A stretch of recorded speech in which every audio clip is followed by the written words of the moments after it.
नमस्कार, आदाब, सत श्री अकाल दोस्तों। वेलकम बैक टू रोन चैनल करंट अफेयर्स एक्सप्रेस। तो गाइस, आज हम लोग बात करेंगे ड्रोन के बारे में। यह है टर्की का बायक्टार ड्रोन। आपको पता है कि वर्ल्ड का one of the most famous lethal अच्छा टेक्नोलॉजी का। देखिए, भले ही कंट्री दुश्मन है या दोस्त हो, जो अच्छे उसको अच्छा बोलो, तभी तुम उससे कम्पीट कर पाओगे और उससे बेटर प्रोडक्ट बनाओगे। मतलब अगर आप आंख बंद करके रखोगे तो बुरा नहीं हो जाएगा।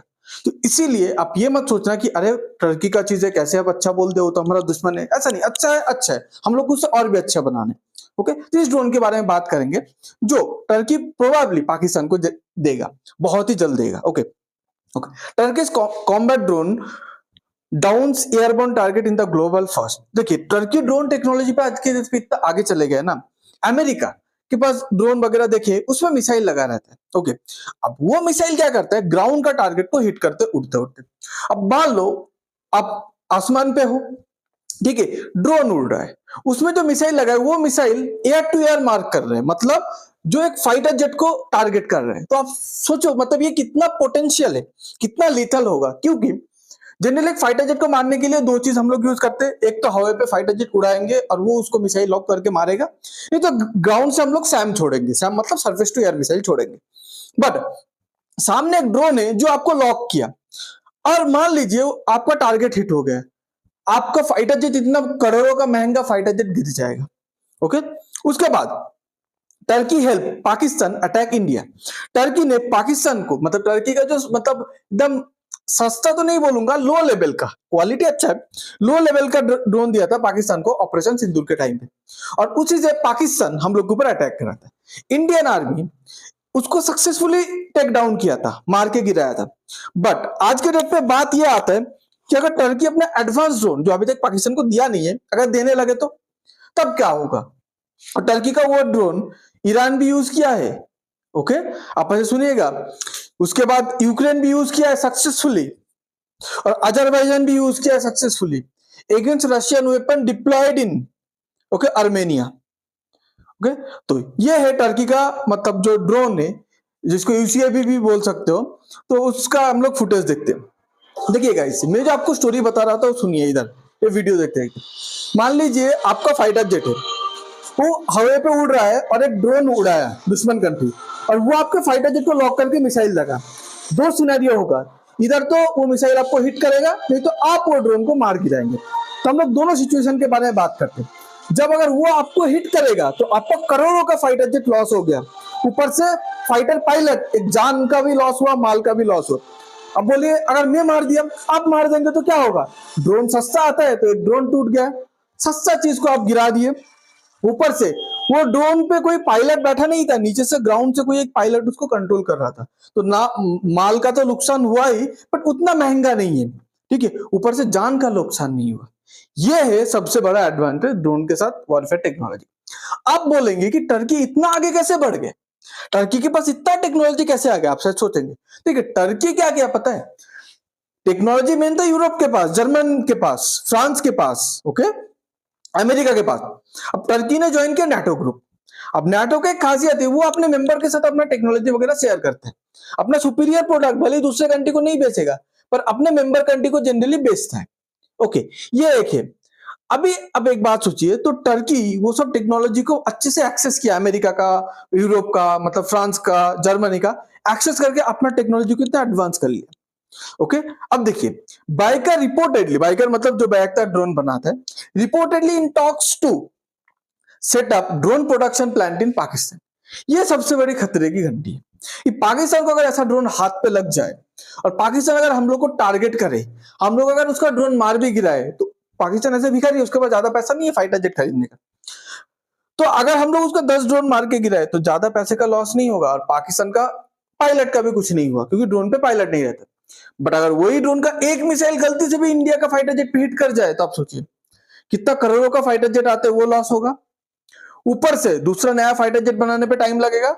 ऊपर से जो पायलट है, ये उधर तो पाकिस्तान की जमीन पे, धरती पे जब गिरेगा उसको कैप्चर कर लेगा, बंदी बना लेगा, नहीं तो मर जाएगा, उसका डेथ हो जाएगा, शहीद हो जाएगा। तो दोनों। अब देखिए, टर्की मतलब दिमाग ऊपर वाला सबको दिया है, शायद पाकिस्तान और टर्की को देना भूल गया है। ठीक है। तो टर्की का एक्चुअली इंडिया के साथ डिफेंस रिलेशन अच्छा था। अब ये जो टर्की का प्रेसिडेंट है एर्दोगान, एर्दोगान के दिमाग पे क्या आया क्या पता, ये पाकिस्तान को कुछ सालों से ज्यादा प्रेम करने लगे, क्योंकि ये सोच रहे हैं कि मुस्लिम वर्ल्ड का अगर कोई इसको राजा बनाएगा तो पाकिस्तान बनाएगा। अब एक बात समझ नहीं आता कि एक भिखारी कैसे दूसरे को राजा बना सकता है, ये सबसे बड़ी क्वेश्चन है जो इसको समझ नहीं आता। तो ये इंडिया के साथ डिप्लोमेटिक रिलेशन खराब किया, इकोनॉमिकल ट्रेड रिलेशन खराब किया, इंडिया से इतना टूरिस्ट टर्की पे जाता था वो भी खराब किया, ऊपर से इंडिया इसको भर भर के पैसा देता था, मतलब डिफेंस डील करता था टर्की के साथ, वो भी इन्होंने खोया। और इसको कोई दुख नहीं है क्योंकि इसको मुस्लिम वर्ल्ड का राजा बनना है। और कौन बनाएगा, अगर ये बोलता मुझे सऊदी राजा बनाएगा या यूएई राजा बनाएगा, मैं मान लेता कि चलो उन लोगों का पोटेंशियल, पर पाकिस्तान तो खुद भिखारी है, अब भिखारी कैसे राजा बनाएगा। तो मैं भी कल एक भिखारी के पास ना चले जाऊं, अगर भिखारी के पास मतलब क्षमता होता राजा बनाने का, वो भी पाकिस्तान जैसा भिखारी। अब सोचेंगे इंडिया क्या कर रहे हैं। देखिए इंडिया भी रिसेंटली एक ड्रोन लॉन्च किया है, उसका कैपेबिलिटी के बारे में उतना नहीं बताया गया है, ठीक है। एक घातक यूसीएवी तो डेवलप कर रहा है, बट यूसीएवी जनरली क्या होता है, ड्रोन से महंगा होता है और फाइटर जेट से सस्ता होता है। जो आपका वीडियो दिखा उसको यूसीएवी बोला जाता है। ड्रोन ये कैटेगरी का आते हैं।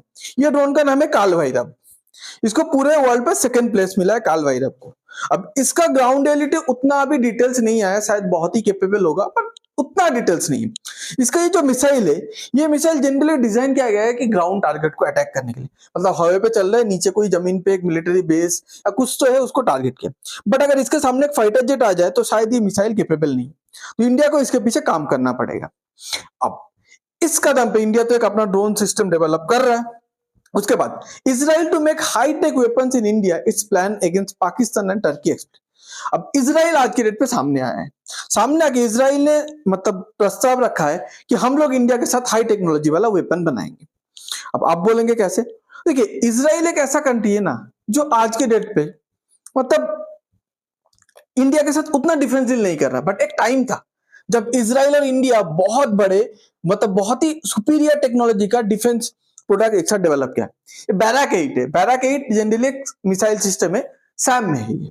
सैम मतलब पता है, सरफेस टू एयर मिसाइल, मतलब ये जमीन पे रहता है, जब ऊपर से कोई फाइटर प्लेन आता है इसको डिटेक्ट करता है, करने के बाद जो मिसाइल जाता है ना, अंदर से जो मिसाइल निकल के फाइटर प्लेन के पीछे भागता है उसको गिराने के लिए, वो है बैराक 8, वो है एक सैम डेवलप किया, बहुत बेहतरीन सैम है।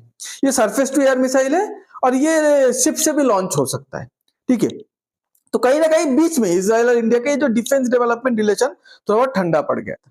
बट आज के डेट पे इजराइल बोला, Israel look to shift defence manufacturing to India.